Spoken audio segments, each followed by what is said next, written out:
Arhargelskoe fell. The army is losing village after village. The third line of defense collapsed.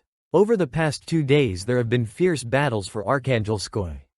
Realizing that passive defense only leads to losses and abandonment of territory, Ukrainian troops, having transferred fresh forces to the site, tried to counterattack the Russian troops from the occupied part of Archangelsk in order to at least partially restore their line of defense between Ocheretino and Karamik and prevent the Russians from further developing their success in the direction of the Village of Progress and in the Nova Alexandrovka area.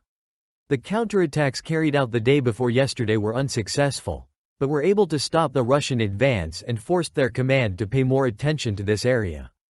To finally solve the problem of the right flank of the Russian advancing soldiers attacking to the west. The 2-day oncoming battle that began by the end of yesterday ended with the defeat of units of the Ukrainian armed forces and their withdrawal across the stream northwest of Archangelsk. The Ukrainians also lost control over the last positions on the hills north of this settlement.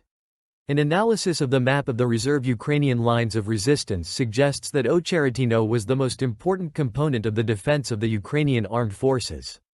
The entire line of trenches and, accordingly, the enemy's defense was based precisely on the area of this settlement. And its loss in many ways rendered many of them useless, but always much weaker. For example, the defense line of the Ukrainian armed forces north of Karamik relied on natural barriers and prevailing heights.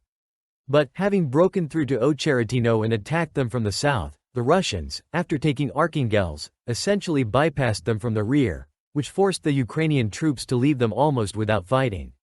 And the same applies to the Ukrainian armed forces defense line northwest of Archangelsk, to which they retreated yesterday. The backbone of this line is located across the river, two very strongly fortified by nature fortified areas. It is very difficult to attack them head-on.